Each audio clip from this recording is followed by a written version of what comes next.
Hello friends, कैसे हो आप सभी। तो वोल्केनो आईएएस की जो एनसीईआरटी सीरीज़ में आपका स्वागत है फ्रेंड्स। तो आज अगर हम बात करें तो आज हम यहाँ पे चैप्टर 9 को डिस्कस करेंगे। चैप्टर 9 की अगर नेम की बात करें तो ट्रेडर्स, किंग्स और पिलग्रिमेज के बारे में है। ट्रेडर्स से रिलेटेड होगा कि ट्रेड के बारे में यहाँ बताया जाएगा कि सिल्क रूट का डेवलपमेंट कैसे हुआ, कैसे रोमन एम्पायर के जो ट्रेडर्स वो यहाँ आया करते थे, वो इनलैंड आते थे या सी के थ्रू आया करते थे, इन सब के बारे में जानेंगे। इसके अलावा किंग्स में हम यहाँ पे जो मौर्यन एम्पायर के बाद में कि कैसे यहाँ पे और डायनेस्टीज़ का जो डेवलपमेंट है और डिसइंटीग्रेशन स्टार्ट हुआ, तो उसके बाद में हम साउथ इंडिया की जो डायनेस्टी थी चेरा, चोला और पांड्या, इसके अलावा सेंट्रल इंडिया में अगर डेक्कन में बात करें हम कि सातवाहना थी, तो इन सभी डायनेस्टीज़ के बारे में जानेंगे इस चैप्टर के अंदर। अगर पिलग्रिमेज की बात करें तो यहाँ बुद्धिज़्म का जो स्प्रेड है वो कैसे हुआ, हिंदुइज़्म के अंदर जो भक्ति मूवमेंट है वो कैसे आया, तो उन्हीं सब चीज़ों के बारे में यहाँ पे हम जानेंगे कि भक्ति मूवमेंट एक्चुअली में क्या है, डिवोशन टू गॉड जो कॉन्सेप्ट है उसके बारे में यहाँ पे इस चैप्टर के अंदर थोड़ा थोड़ा डिस्कस किया गया है। अभी तक अगर हम बात करें फ्रेंड्स कि अभी तक हमने क्या डिस्कस किया है, तो हमने फर्स्ट चैप्टर के अंदर सोर्सेज के बारे में डिस्कस किया। सेकंड चैप्टर के अंदर हमने जो स्टोन एज है जिसमें पैलियोलिथिक, मेसोलिथिक और नियोलिथिक, उन सब स्टोन एजेज के बारे में डिस्कस किया। इसके अलावा अगर हम थर्ड चैप्टर की बात करें तो हमने उसमें इंडस वैली सिविलाइजेशन के बारे में डिस्कस किया। इंडस वैली सिविलाइजेशन का जब डिक्लाइन होता है तो हम देखते हैं कि फ्रेंड्स उसके बाद में कैसे यहाँ पे वैदिक सोसाइटी का डेवलपमेंट होता है। तो फोर्थ चैप्टर में हमने वैदिक सोसाइटी के बारे में डिस्कस किया। सिक्स चैप्टर की अगर हम बात करें, सिक्स चैप्टर में हमने लेटर वैदिक के बारे में डिस्कस किया है कि यहाँ पे जो लेटर वैदिक फेज था वो कैसा था, कैसे यहाँ पे लेटर वैदिक साउथ के अंदर जो मेगालिथ की जो साइट्स हैं जिनका डेवलपमेंट हुआ था सदर्न इंडिया में, उनके बारे में डिस्कस किया।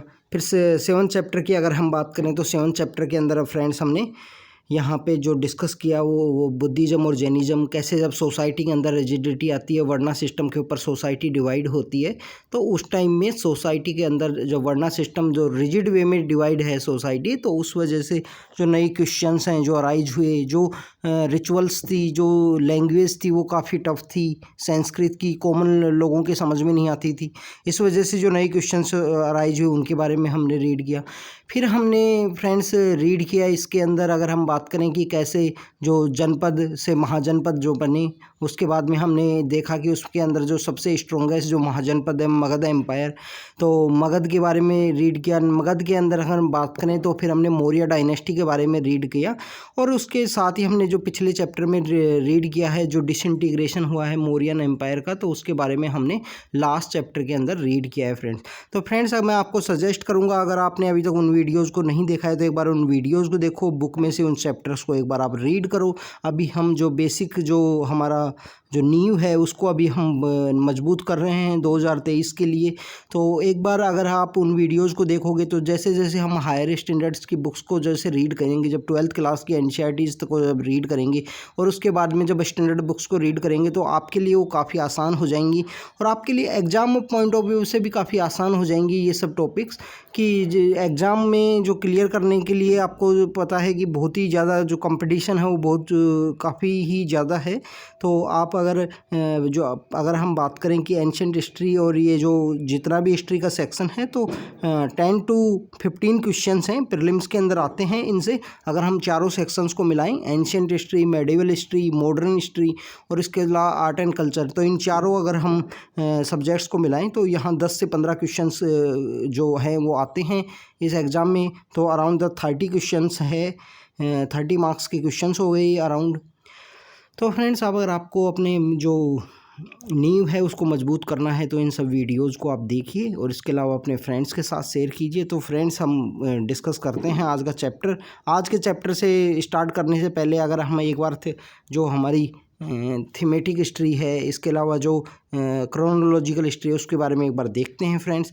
तो फ्रेंड्स ये हमने देखा कि यहाँ पे जो जीसस हैं क्राइस्ट हो जाते हैं। इसके अलावा इससे पहले हमने देखा था कि ये बिफोर कॉमन एरा के रूप में इसको जाना जाता है। Before common era, after the zero के बाद में जो आता है वो वहाँ पे कॉमन एरा के रूप में जाना जाता है।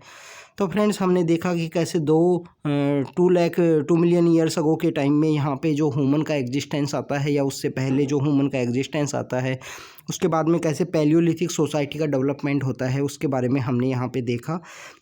यहाँ से हम 10,000 BC तक हम देखते हैं कि मीजोलिथिक भी बनती हैं इसी के अंदर में, और उसी के अंदर में जो नियोलिथिक का भी डेवलपमेंट होता है फ्रेंड्स।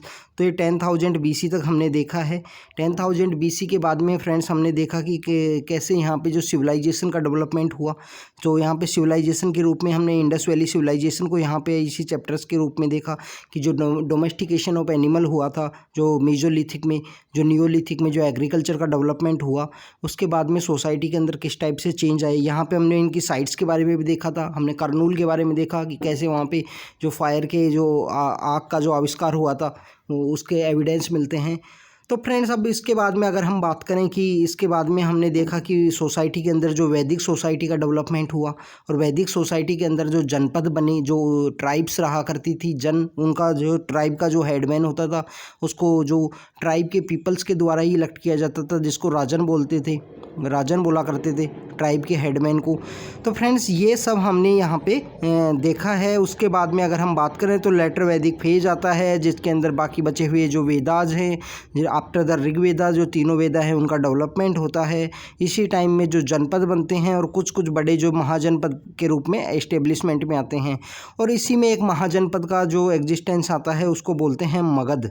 मगध का जो महाजनपद जो प्रेजेंटली पाटलिपुत्र है, जो बिहार का एरिया है, वहाँ से चलता है। इसके अलावा हमने एक वज्जी नाम के जो महाजनपद को भी यहाँ पे देखा है, जहाँ से वो वर्धमान महावीर उस महाजनपद से जुड़े हुए थे। इसके बाद में अगर हम फ्रेंड्स बात करें कि इसके बाद में हमने अशोका का टाइम पीरियड देखा, और अशोका के टाइम पीरियड के बाद में अगर हम बात करें तो डिसइंटीग्रेशन, जो अशोका की डेथ हुई उसके बाद में, जब अशोका की डेथ के बाद में जो मौर्य डायनेस्टी के जो कमज़ोर किंग्स आए, और उनकी जो मौर्यन डायनेस्टी के जो कमज़ोर किंग्स आए जिनकी हत्या कर दी, जिनका जो वध कर दिया था उन्हीं के सेनापति ने, तो पुष्यमित्र शुंग ने उनका वध किया था। तो ये जो डिसइंटीग्रेशन का जो फेज़ है, जो बेसिकली बिफोर कॉमन एरा से जो कॉमन एरा का टाइम पीरियड है, इसके बीच में वेरी करता है। तो फ्रेंड्स यहाँ से हम इन चैप्टर्स का ओवरव्यू लिया। फिर फ्रेंड्स अगर हम बात करें कि हमने ये देखा कि जो मौर्यन डायनेस्टी थी वो आज का जो पाटलिपुत्र है इस एरिया से बेसिकली अपना डोमिनेशन रखा करती थी। वहाँ का जो किंग होता था वो उसका डायरेक्ट कंट्रोल में पाटलिपुत्र था। इसके अलावा उन्होंने दो इम्पोर्टेंट सिटी थी, उज्जैन और तक्षशिला। उज्जैन और तक्षशिला में उसने गवर्नर अपॉइंट कर रखे थे।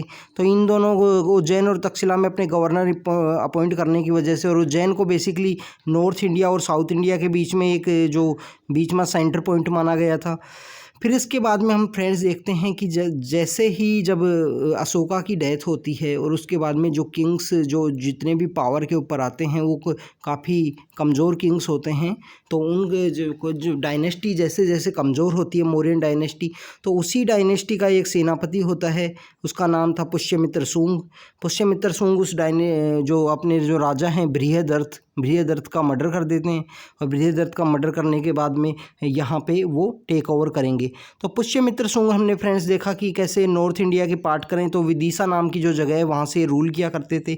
उसके बाद में फ्रेंड्स हमने देखा कि यहाँ से फॉरेन इन्वेजन जो बेसिकली अगर हम बात करें तो जो सेल्यूकस निकेटर के टाइम में जो मगस्थनीज इंडिया में चंद्रगुप्ता के जो कोर्ट के अंदर रहा करते थे, जिन्होंने इंडिका नाम की बुक लिखी है, तो यहाँ से वो फॉरेन इन्वेजन स्टार्ट होता है। और इस फॉरेन इन्वेजन की अगर हम बात करें तो नॉर्थ वेस्ट से जो नई नई डायनेस्टी रूल करने के लिए आती हैं, तो पहली जो डायनेस्टी आती है उसको बोलते हैं हम इंडो ग्रीक। फर्स्ट जो डायनेस्टी फ्रेंड्स यहाँ पे जो एग्जिस्टेंस में आती है उनको बोलते हैं हम इंडो ग्रीक। फिर इसके बाद में शक आते हैं, और शक ये लेटर फेज में यहाँ पे शिफ्ट हो जाते हैं, जिसको वेस्टर्न सत्रप बोलते हैं, गुजरात का एरिया है। फिर पार्थियंस आते हैं फ्रेंड्स, और उसके बाद में अगर हम बात करें तो लेटर फेज में आते हैं यहाँ पे कुषाण। और कुषाण का ये वो एक वेरी इंपॉर्टेंट किंग है जिसके बारे में आज यहाँ पे हम रीड करेंगे इस चैप्टर में। जो कुषाण का जो एक किंग आता है जिसने एक बुद्धिज़्म को भी स्प्रेड करने में काफ़ी इंपॉर्टेंट रोल प्ले किया था। जो फोर्थ बुद्धिस्ट काउंसिल थी जो कश्मीर में उन्होंने ऑर्गेनाइज करवाई, और उसी डायनेस्टी के एक पोइट हुआ करते थे अशुघोषा, जिन्होंने जो बायोग्राफी लिखी बुद्धिज़्म की और जिसको बुद्धिस्ट चरित्रा बोलते हैं। तो फ्रेंड्स इसके अलावा जब यहाँ पे भी जब सुंग डायनेस्टी भी जब कमज़ोर होने लगती है पुष्य में, तो यहाँ पे जो दूसरी डायनेस्टी टेक ओवर करती है उसको बोलते हैं कनवा डायनेस्टी। कनवा डायनेस्टी यहाँ पे टेक ओवर करती है। अगर हम बात करें डेक्कन की, तो डेक्कन के अंदर सबसे पहले जो सातवाहनाज आते हैं। सातवाहनाज के बाद में अगर हम लेटर फेज में बात करें, जब गुप्ता एम्पायर का जब एग्जिस्टेंस आता है, इन चारों डायनेस्टीज़ के बाद में इस एरिया में जो गुप्ता एम्पायर का एग्जिस्टेंस आता है, तो उसी टाइम में ये जो सातवाहना का जो एरिया है, यहाँ पे चालुक्य डायनेस्टी का डोमिनेशन आता है। और फ्रेंड्स अगर हम साउथ इंडिया की बात करें, तो ये है जो प्रेजेंटली तमिलनाडु और केरला का एरिया है, यहाँ पे 3 डायनेस्टी रूल किया करती थी, चोला, चेरा और पांड्या। अगर हम चोला, चेरा और पांड्याज की बात करें, तो अगर हम आज के प्रेजेंटली केरला को देखें तो यहाँ पे चेरा डायनेस्टी थी।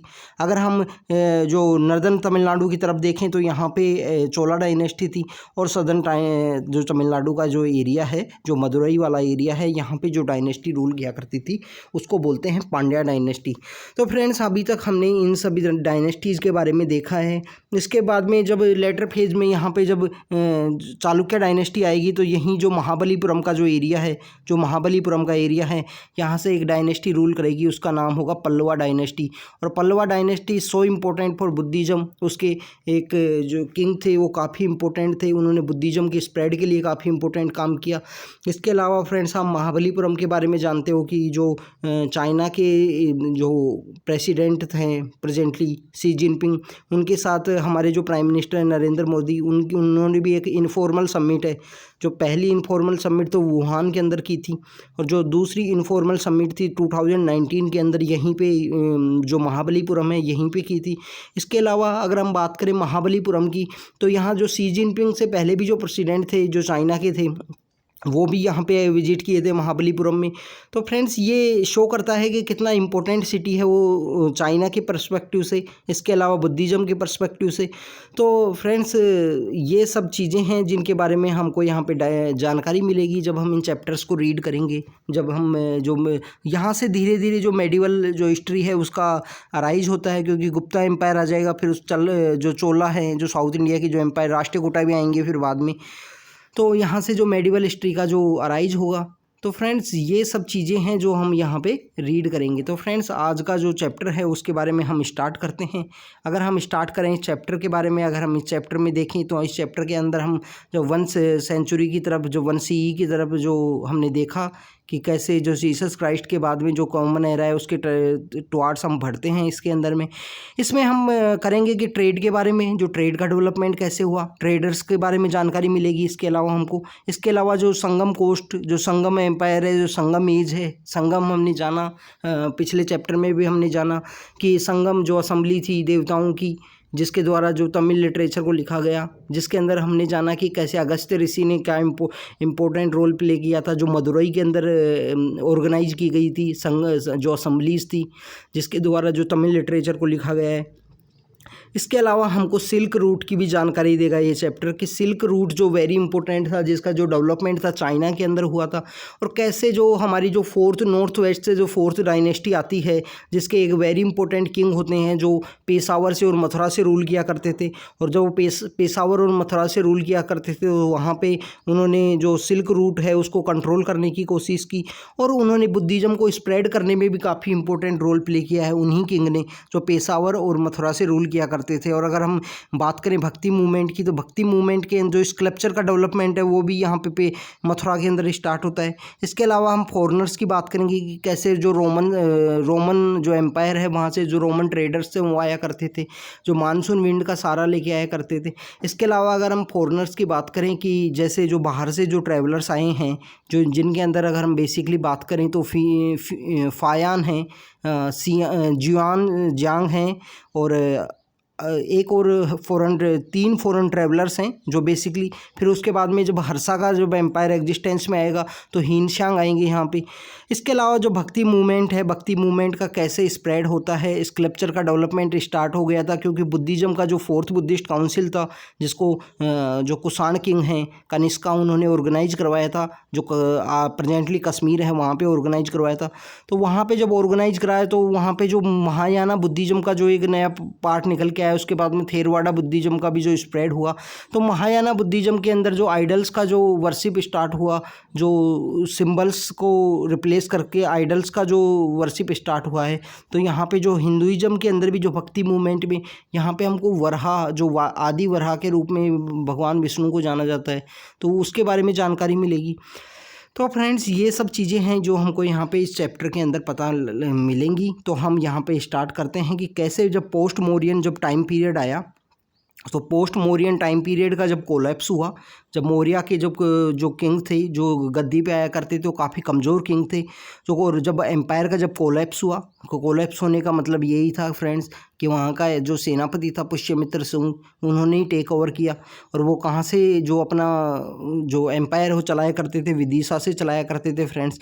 तो नए नए किंगडम्स का राइज होता है इंडिया में। अगर हम नॉर्थ वेस्ट इंडिया की अगर हम बात करें तो इंडो ग्रीक आते हैं, साकाज आते हैं, पार्थियंस आते हैं, कुषाण आएंगे, और लेटर फेज में यहाँ पे गुप्ता एम्पायर का जो इस्टेब्लिशमेंट में आएगा, जिसमें गुप्ता एम्पायर्स के द्वारा बहुत सारी यूनिवर्सिटीज़ को यहाँ इस्टेब्लिश किया गया है। इसके अलावा अगर हम बात करें सेंट्रल इंडिया की अगर हम बात करें तो सुंगा डायनेस्टी यहाँ पे टेक ओवर में करती है। उसके बाद में सुंगाई डायनेस्टी को टेक ओवर करते हैं वासुमित्र कनवा है इनकी फाउंडर, जो कनवा डायनेस्टी है। इसके अलावा अगर हम बात करें डेक्कन में तो सातवाहना डायनेस्टी आती है। और फ्रेंड्स जो सातवाहना डायनेस्टी है इसके माँ के नाम से बच्चे को जाना जाता है, जैसे गौतमी पुत्र सतकर्णी, तो माँ का नाम यूज़ किया जा रहा था। तो मैट्रियार्कल सोसाइटी वकाटकाज आते हैं, और वकाटकाज के साथ में जो गुप्ताज हैं उनका मैट्रिमोनियल अलाइंस आपको यहाँ पे देखने को मिलेगा। जब हम लेटर जो हायर स्टैंडर्ड बुक्स को जब रीड करेंगे तो वहाँ पे फ्रेंड्स हमको मिलेगा कि गुप्ता एम्पायर ने जो बेसिकली अपना एम्पायर इस्टेब्लिश किया था, first is about the power, second जो इन्होंने एम्पायर को इस्टेब्लिशमेंट करने में इन्होंने जितने भी जो किंगडम्स थे उनसे अपने मैट्रिमोनियल अलाइंस इस्टेब्लिश कर लिए थे, किसी में शादी कर ली, किसी में अपने बच्चों की शादी कर दी।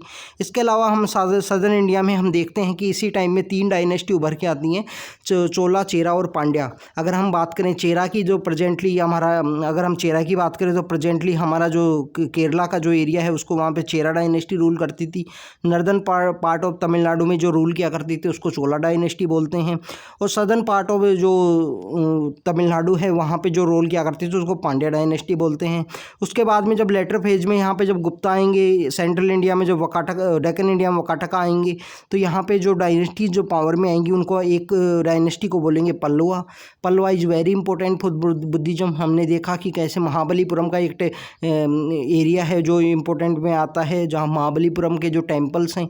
इसके अलावा चालुक्य डायनेस्टी भी रूल में करेगी। चालुक्य डायनेस्टी सो इम्पोर्टेंट, ये 2 बार आते हैं चालुक्य डायनेस्टी। एक बार डायनेस्टी का कोलैप्स होता है, फिर उसके बाद में यहाँ पे राष्ट्रकूटा टेक ओवर करते हैं, फिर दोबारा से डायनेस्टी का अच्छा फेज आता है। तो इनको वेस्टर्न चालुक्य और ईस्टर्न चालुक्य के रूप में भी जाना जाता है। चालुक्य और बादामी, चालुक्य और कल्याणी, ऐसे इनको जाना जाता है। तो फ्रेंड्स इस तरीके से जब मौर्यन एम्पायर का जो कोलैप्स हुआ और मौर्यन एम्पायर के कोलैप्स के बाद में जो बहुत सारी डायनेस्टीज़ का डेवलपमेंट हुआ, तो उसके बारे में ये चैप्टर हमको स्टार्टिंग फेज में बताता है कि कैसे कैसे इन डायनेस्टीज़ का एग्जिस्टेंस में आया।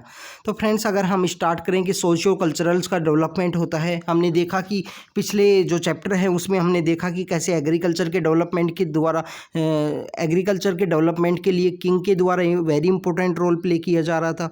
किंग के द्वारा यहाँ पे इरीगेशन की फैसिलिटीज़ डेवलप की जा रही थी। आयरन का यूज़ जब स्टार्ट हो गया था तो आयरन के यूज़ की वजह से जो एग्रीकल्चर के अंदर जो डिगिंग है, जो वो वॉल्स का बनाना, आर्टिफिशियल लेक्स का जो डेवलपमेंट करना, वो सब यहाँ पे स्टार्ट हो गया था। वैरायटी ऑफ सीड्स यूज़ होने लग गई थी, क्रॉप के अंदर वैरायटी आ गई थी क्योंकि प्रोडक्शन इंक्रीज हुआ था। प्रोडक्शन का जो सरप्लस हुआ था तो अच्छी पोल्ट्री का यहाँ डेवलपमेंट हुआ था, और पोल्ट्री का डेवलपमेंट होता ट्रेड हुआ था। और इसके अलावा अगर हम बोलें तो प्रोस्पेरिटी का यहाँ पे स्टार्ट हुआ था। प्रोस्पेरिटी यहाँ पे धीरे धीरे विलेज में भी और सिटीज़ में भी डेवलप होती है, उसके बारे में हमने यहाँ पे देखा था।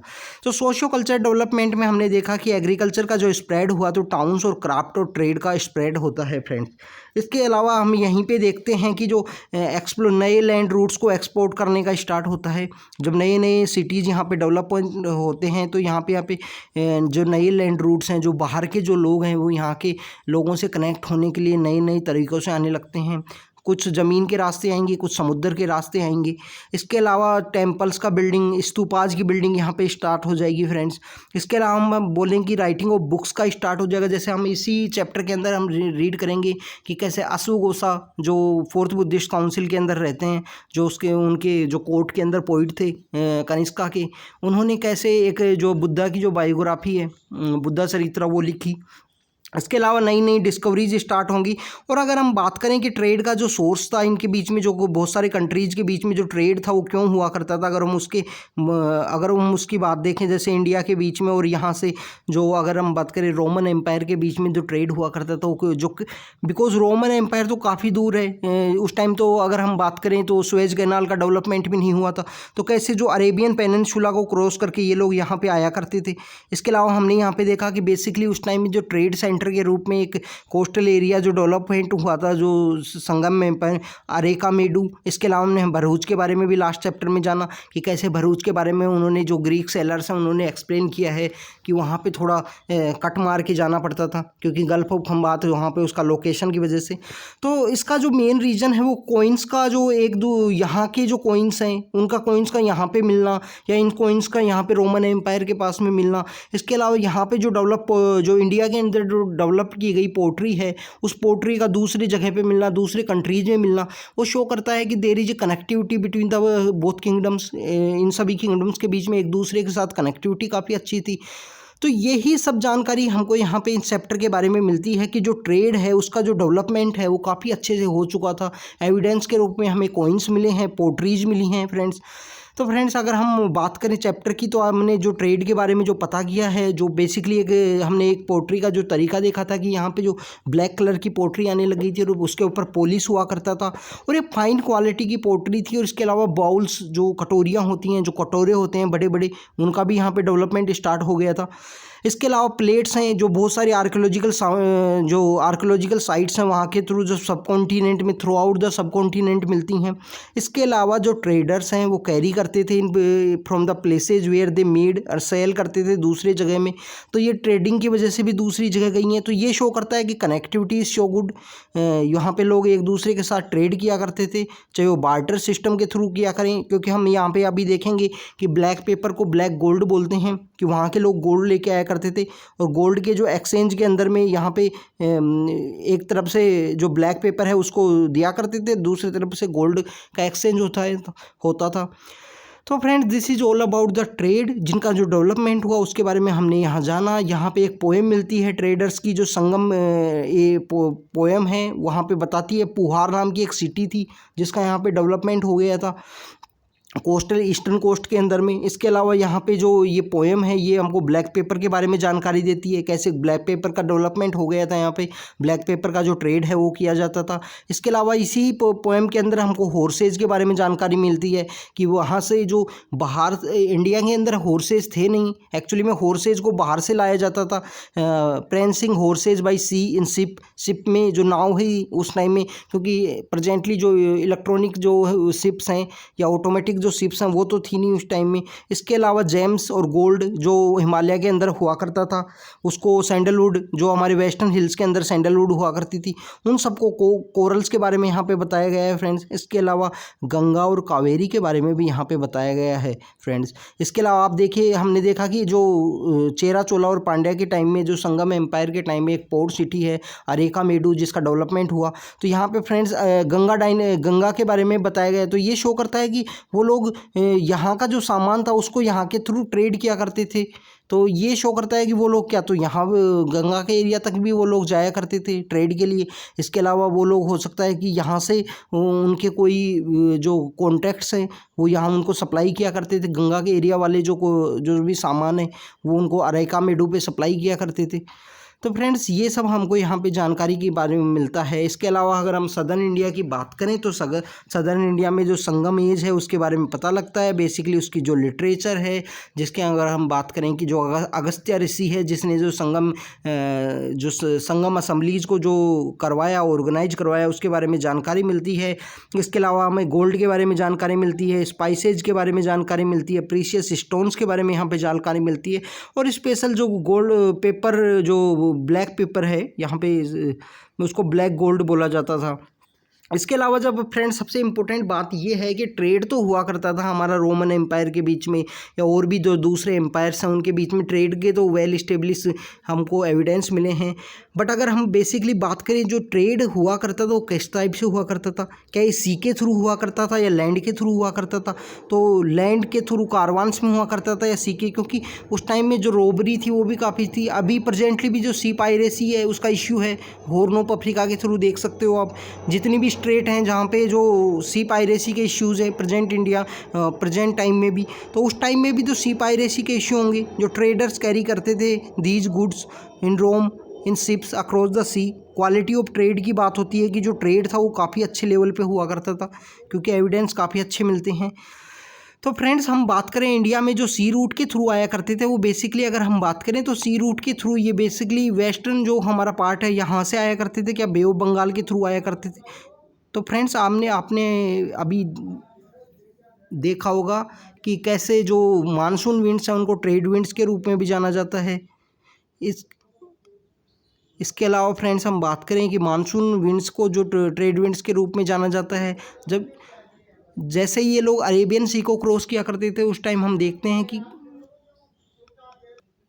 तो ये सब फ्रेंड्स हमको यहाँ पे जानकारी मिलती है। इसके अलावा जो शिप्स हैं उस टाइम में जो शिप्स बनाई जाती थी, अगर हम शिप्स की बात करें तो प्रेजेंटली जो शिप के ऊपर इस टाइप से जो ट्रेड विंड्स का यूज़ किया जा सके मैक्सिमम जो ट्रैवल के रूप में, तो उन सब चीज़ों के बारे में यहाँ पे हमको जानकारी मिलती है फ्रेंड्स। इस जो चैप्टर है उसके अंदर अरेबियन पेनिनसुला ईस्ट अफ्रीका के थ्रू वो लोग आया करते थे। अगर हम बात करें जो रोमन्स के थ्रू, क्योंकि उस टाइम सुएज कैनाल का डेवलपमेंट नहीं हुआ था, तो हम जान सकते हैं कि जो अफ्रीका है उसके राउंड लगा के वो लोग आया करते थे। इसके अलावा फ्रेंड्स हम बात करें कि नए नए किंगडम्स हैं जो कोस्ट के अकॉर्डिंग जो डेवलप हुए उनको म्यूएंडर्स के नाम से जाना जाता है, तमिल वर्ड है ये। किन को जाना जाता है? चेरा चोला और पांड्याज को जाना जाता है। अगर हम इनकी पॉलिटी की अगर हम बात करें तो इनके बेसिकली फ्रेंड्स ऐसा था कि जो ट्रेड रूट्स हैं इनके ऐसा था, एक तो इनलैंड के अंदर इनका सेंटर हुआ करता है, एक कोस्टल एरिया में इनका सेंटर हुआ करता था। अगर हम चोलाज की बात करें, जो चोलाज हैं नॉर्दर्न तमिलनाडु के अंदर जिनका इस्टेब्लिशमेंट था, तो उनका पुहार नाम का भी एक पोर्ट था जिसके बारे में हमको पता लगा है। कावेरी पट्टनम नाम की भी एक जगह थी। इसके अलावा मदुरई की बात करें जो पांड्याज की कैपिटल हुआ करती थी मदुरई, जहाँ पे तमिल असम्बलीज भी ऑर्गेनाइज हुई हैं। और मुजरीज जो पोर्ट है इसके बारे में आपको एनसीईआरटी में नहीं मिलेगा, बट ये एनसीईआरटी ये पोर्ट चेराज का पोर्ट था, मुजरीज नाम का पोर्ट। तो फ्रेंड्स इसके बारे में इसका जो नेम है वो थोड़ा सा डिफरेंट भी मिलता है बहुत सारी बुक्स में। तो इसके इन सब जो पोर्ट्स हैं इनके बारे में हमको यहाँ पे जानकारी मिलती है। इसके अलावा बात करें कि ये जो संगम की तीनों डायनेस्टी थी, चेरा चोला और पांड्या, ये टैक्स को कलेक्ट नहीं किया करती थी। नॉर्दर्न इंडिया में वेरी इंपॉर्टेंट था। जैसे अर्थशास्त्र में बताया गया है कि tax collection is so important, अगर जितना अच्छा टैक्स रहेगा उतना ही कोई भी स्टेट की इकोनॉमी रन करेगी। और डिमांड जो संगम की जो तीनों डायनेस्टी थी उनके द्वारा टैक्स को कलेक्ट नहीं किया जाता था, तो डिमांड है वो रिसीव की जाती थी गिफ्ट के रूप में, गिफ्ट फ्रॉम द पीपल। इसके अलावा मिलिट्री एक्सपेंडिशन में जब भी इनको कुछ ट्राइब्यूट के रूप में कुछ मिलता था तो इसको ये डिस्ट्रीब्यूट कर देते थे among their supporters, member of their family, soldier, poet, इन सबको यहाँ पे डिस्ट्रीब्यूट कर दिया जाता था। जो बेसिकली हमको जो जनपद का एरिया समय है वैदिक फेज में, जो हमको वहाँ पे मिलता है कि जब किंग को टैक्स कलेक्शन की पावर नहीं थी और किंग जब भी कुछ जो भी ट्राइब्यूट के रूप में उसको मिलता था उसको डिस्ट्रीब्यूट करना होता था। अगर हम संगम पोइट्स के बारे में बात करें तो संगम पोइट्स बेसिकली जो चीफ था, जो भी उनका चीफ हुआ करता था किंगडम का, उसको वो प्रेज किया करते थे। उसके बदले में उनको स्टोन्स, गिफ्ट्स, हॉर्सेज, एलिफेंट ये गिफ्ट के रूप में, रिवार्ड के रूप में मिला करते थे। तो फ्रेंड्स हम बात करें जब संगम एम्पायर का जब उसके 200 ईयर्स के बाद में एक नई डायनेस्टी का यहाँ डेवलपमेंट होता है और वहाँ पे उसको बोलते हैं सातवाहना डायनेस्टी, जो डेक्कन इंडिया में वेरी इंपॉर्टेंट है। डेक्कन इंडिया और वेस्टर्न इंडिया के अंदर ये डायनेस्टी होती है। इसके अलावा इस डायनेस्टी के द्वारा ईस्टर्न, वेस्टर्न और सदर्न कोस्ट के ऊपर भी अटैक किए जाते हैं, अपने आर्मीज़ को भेजे जाते हैं। इसके अंदर अगर हम बात करें तो गुजरात के अंदर एक राजा थे रुद्रदमन, उनके ऊपर इन्होंने अटैक किया था। तो यहाँ पे जो इम्पोर्टेंट रूलर हैं इस डायनेस्टी की अगर हम बात करें तो गौतमीपुत्र सतकर्णी है इस डायनेस्टी के वेरी इंपॉर्टेंट रूलर। और इसके बारे में हमको जानकारी कैसे पता लगती है अगर हम बात करें तो हमको जो जानकारी है, जो इनकी मदर है गौतमी बालाश्री, वो लिखती हैं कि गौतमी बालाश्री के बेटे ने, इन इंस्क्रिप्शन के अंदर गौतमी बालाश्री लिखती हैं कि गौतमी बालाश्री के बेटे ने, तो वो इम्पोर्टेंट रोल प्ले करता है कि माँ के नाम से तो मैट्रियार्कल सोसाइटी थी। इसके अलावा सातवां रूलर्स को बोला जाता है जो दक्षिण मीन तो साउथ इंडिया की तरफ जब जाते हैं, दक्षिण की तरफ मतलब साउथ की तरफ जो जाते हैं, जो रास्ता है उसके ये लॉर्ड हुआ करते थे, तो इसको लॉर्ड ऑफ दक्षिण पथ के रूप में जाना जाता है फ्रेंड्स, अगर हम सातवां डायनेस्टी की अगर हम बात करें।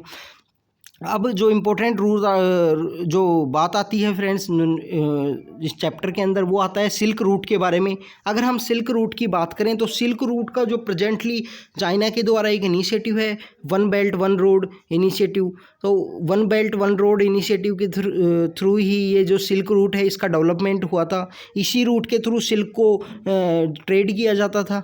अगर हम सिल्क की बात करें तो सिल्क बेसिकली जो डेवलप किया जाता है, कोकोन जो सिल्क वॉर्म है उसको यूज़ करके एक जो टेक्निक है जो सबसे पहले जो डेवलप हुई थी चाइना के अंदर डेवलप हुई थी, और एक काफ़ी सीक्रेटली वे में जो चाइना के लोग थे वो ट्रेड को किया करते थे। अब इसी में से एक डायनेस्टी का जो प्रेजेंटली जो रूट है, ये जो वन बेल्ट वन रोड का, अगर आप इसको गूगल करके देखोगे तो वन बेल्ट वन रोड, उसको सिल्क रूट भी बोलते हैं। तो ये रिवाइवल ऑफ सिल्क रूट के लिए जो बेसिकली आज जियोपॉलिटिक्स के अंदर बात होती हैं, तो ये वो सिल्क का रूट ही था जिसके थ्रू जो चाइना के लोग थे ये सिल्क के रूट को किया करते थे। अब इस रूट को बाद में जब लेटर फेज में जब सीक्रेटली वे जब नहीं रहा सिल्क का, तो इसको रूट को कंट्रोल करने लगे लोग, जो किंग्स हैं वो कंट्रोल करने के पीछे ये था कि उनको टैक्स मिलेगा, ट्राइब्यूट्स मिलेंगी, गिफ्ट मिलेगी। इसके रिटर्न में जो किंग जो भी कंट्रोल करने की कोशिश करता था उसको प्रोटेक्शन करना, अपनी आर्मी भेजनी होती थी, इन जो ट्रेडर्स हैं उनके लिए उनको प्रोटेक्शन देना होता था, उनको वो बचा के रखेंगे जो चोरी और डकैती जो भी लोग किया करते थे उनसे। तो friends this is all about the silk route, उसके जो डोमिनेशन है उसके बारे में इसमें हमको चैप्टर में पता लगता है। अगर हम बात करें एक डायनेस्टी जो सेंट्रल इंडिया से यहाँ पे रूल करती है, सेंट्रल इंडिया और नॉर्थ वेस्ट इंडिया आएगा फ्रेंड्स, यहाँ नॉर्थ वेस्ट इंडिया, तो वहाँ के उसके दो सेंटर हुआ करते थे, पेशावर और मथुरा। हम यहाँ पे हमको जानने को मिलेगा फ्रेंड्स इसी चैप्टर में कि जो कुषाण डायनेस्टी है उसके द्वारा कैसे वहाँ पे जो सिल्क रूट है उसको कुछ टाइम तक के कंट्रोल किया जाता है। कुषाण डायनेस्टी के एक वेरी इंपॉर्टेंट किंग के रूप में यहाँ पे उभर के आते हैं कनिष्क।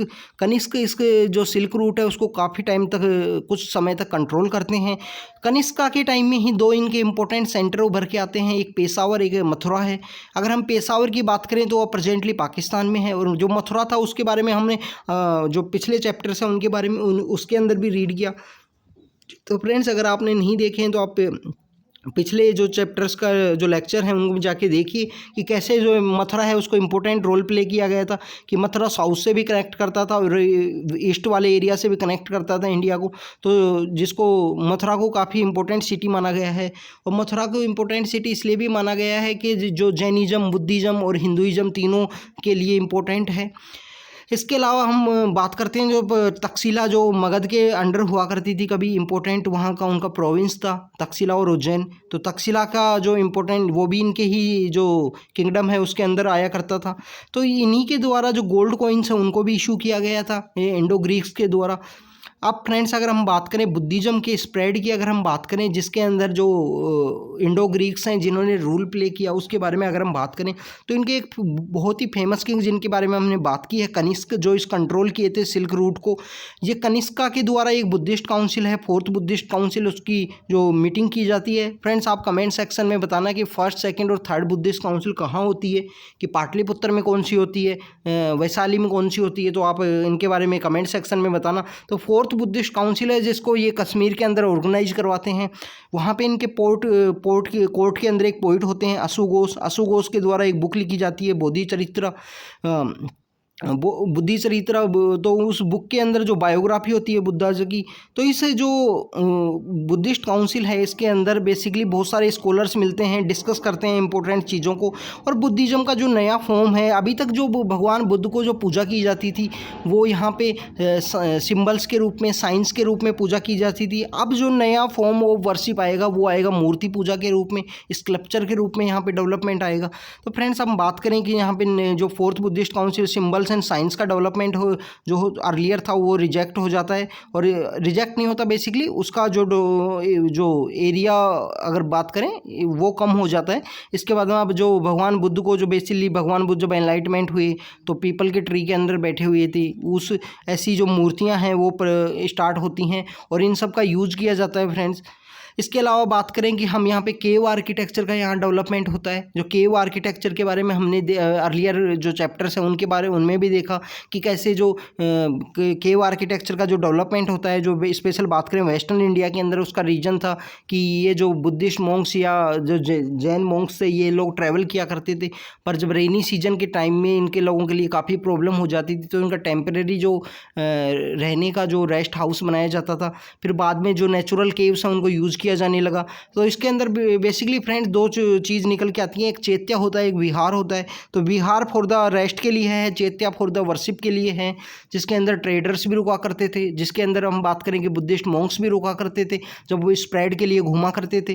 तो फ्रेंड्स इसके बारे में हमको जानकारी मिलती है। फिर जो नया फॉर्म ऑफ बुद्धिज्म है, थेरवाड़ा फॉर्म ऑफ बुद्धिज्म, जो सदर्न वर्ल्ड जो हमारे श्रीलंका है, म्यांमार है, थाईलैंड है, इस साइड में वो स्टार्ट होता है इसका जो फैलना। इसके बात करें साउथ ईस्ट एशिया, इंडोनेशिया में भी ये ट्रेड जाता है। और इस ट्रेड को अगर हम बात करें, जो बुद्धा ने जब अशोका ने कलिंग के वॉर के बाद में जो अशोका धम्मा को ऑर्गेनाइज किया, उसके बाद में अपने मैसेंजर उन्होंने स्प्रेड किए। तो यहाँ पे जो ट्रेडर्स थे वो ये मैसेज को कैरी करते हैं और ट्रेडर्स के द्वारा ही इस अगर हम बात करें कि ये जो थेरवेदा फॉर्म ऑफ बुद्धिज्म है जिसको स्प्रेड किया जाता है। इसके अलावा फ्रेंड्स हम बात करें बहुत सारे यहाँ से जो चाइना के थ्रू जो लोग आने लगे यहाँ बुद्धिज्म के बारे में, जब उन लोगों ने जाना तो वो लोग यहाँ बुद्धिज्म को जानने के लिए आए। तो इसमें सबसे पहले फायान आते हैं। फायान बेसिकली लैंड रूट के थ्रू आते हैं, फायान लैंड रूट और सी रूट के थ्रू आने लगी। तो फायान यहाँ आते हैं। फायान के बाद में यहाँ फायान तो जब जा रहे होते हैं, जो सी रूट के थ्रू जा रहे होते हैं, तो इस स्टोरी में हमको जानने को मिलता है कि कैसे वहाँ पे जो इतनी सारी बुक्स ये यहाँ से लिख के लेके गए थे। तो जब उस टाइम में साइक्लोन आ जाता है और साइक्लोन की वजह से उनको बुक्स को अवे करना पड़ता है उस सी के अंदर में इनको। तो ये सब इनके बारे में हमको पता लगता है। फिर जुआनजांग आएंगे फायान के बाद में। ये वही पर्सन है जो लैंड रूट के थ्रू ही आते हैं, लैंड रूट के थ्रू ही जाते हैं। इसके अलावा महाबलीपुरम में भी विजिट करते हैं ये। इसके अलावा थर्ड को अगर हम बात करें आईजियांग आएंगी। तो फ्रेंड्स इनके ऐसे फॉरेन ट्रेवलर्स आने लगे बेसिकली इंडिया में। जब बुद्धिज्म का जब स्प्रेड स्टार्ट हुआ तो यहाँ से जान के वो जाने लगी। इसके बाद में हिनशांग आएंगे, जो लेटर फेज में हमको अर्ली लेटर चैप्टर्स में हमको बाद के जब चैप्टर्स हैं उनको रीड करेंगे तब उनके बारे में। हिनशांग जो अरसा के समय यहाँ पे आते हैं। तो फ्रेंड्स इस तरीके से फॉरेन ट्रैवलर्स के आने की वजह से यहाँ पे जो बुद्धिज्म का जो भी यहाँ पे एक्टिविटीज़ का डेवलपमेंट हुआ उसका संसार में स्प्रेड हुआ। साउथ ईस्ट एशिया की तरफ बात करें या ईस्टर्न रीजन ऑफ एशिया की बात करें, जहाँ पे बुद्धिज्म की जो भी एक्टिविटीज़ यहाँ पे हुआ करती थी उनका स्प्रेड यहाँ पे स्टार्ट हुआ। अब हम बात करते हैं भक्ति मूवमेंट की। जो भक्ति मूवमेंट है उसका भी यहाँ पे स्टार्ट हुआ था। तो हम बात करें कि जो संस्कृत जो वर्ड है भक्ति, अगर हम भक्ति की बात करें तो डिवोशन है। कम्प्लीटली अपना डिवोशन आप अगर शो करते हो तो उसी को यहाँ पे भक्ति मूवमेंट के बारे में। यहाँ पे एक जो पोइट हैं अपर, उनके बारे में यहाँ बताया गया है बेसिकली। तो फ्रेंड्स इनके बारे में आप जब हायर बुक्स पर रीड करोगे तो आपको पता लगेगा कि नैनवार, अलवार ये कौन होते हैं। भगवान शिव को जो भक्ति करते हैं वो कौन थे, भगवान विष्णु को करते थे, उनको क्या बोला करते थे। तो अपर नाम के जो पोइट हैं उनका यहाँ पे जो भक्ति लिटरेचर के अंदर जो तमिल पोइट थे उनके बारे में यहाँ पे नाम आया है। भक्ति के अंदर बताया गया है कि कम्प्लीटली आप अपने आप को डिवोट कर दो भगवान के लिए, तो यहाँ उसको भक्ति बोला गया है। हिंदुइज्म के अंदर ये बात आती है कि हिंदुइज्म के नाम की बात आती है। तो सिंधु की जो ईस्टर्न साइड में जो लोग रहा करते थे उनको हिंदू बोला गया है। सिंधु नदी जो इंडस रिवर है उसी की वजह से हिंदू नाम आया है, जो हमारे जो यहाँ पे जो लोग रहा करते थे उनका। अगर हम भक्ति की बात करें तो कम्प्लीटली डिवोशन टू गॉड है। मैनी गॉड का यहाँ पे वर्शिप किया जाता था। आइडल वर्शिप यहाँ स्टार्ट हो गई थी, क्योंकि आप देखिए जब बुद्धिज्म के अंदर ही जब महायान बुद्धिज्म का जब डेवलपमेंट हुआ तो कैसे स्कल्पचर को पूजा किया जाने लगा। और यहाँ भी जो हिंदुइज्म के अंदर भी गॉड की वर्शिप और आइडल वर्शिप स्टार्ट हो गई थी। तो इसके अंदर हमको एक वराह की एक मूर्ति मिलती है, किसी में बताया जाता है कि कैसे वो पृथ्वी को अपने हाथ से उठा रखे हैं। तो फ्रेंड्स यही सब चीज़ें हैं जो हमको यहाँ पे जानकारी मिलती है। और ये this is all about this chapter. इनमें ये जो भी हमने फ़ोटोज़ फ़ोटोज़ हैं जो एनसीईआरटी में दी गई हैं वो सभी हमने यूज़ की हैं। आप भी जाके जब इन चैप्टर्स को जब रीड करो तो इन फ़ोटोज़ को पक्का देखिए, क्योंकि जब आजकल बहुत सारे क्वेश्चंस हैं जो इन इमेजेस के थ्रू ही आ रहे हैं। इस इमेजेस में क्या एक्सप्लेन किया गया था या मैप के अंदर क्या कोई सिटी के बारे में बताया गया है, उन्हीं सबसे क्वेश्चंस बेसिकली निकल के आ रहे हैं फ्रेंड्स। तो friend this is all about this chapter. इसके अलावा हम जो लेटर 2-3 चैप्टर्स जो बचे हैं उनके बारे में हम आने वाले लेक्चर्स में डिस्कस करेंगे। अगर आपने पिछले वीडियोज़ नहीं देखे हैं तो आप एक बार जाके उन वीडियोज़ को देखिए, और अपने अगर आपको ये वीडियो सही लगती हैं तो आप अपने फ्रेंड्स के साथ शेयर कीजिए फ्रेंड्स। तो friends this is all about this chapter. Thank you very much.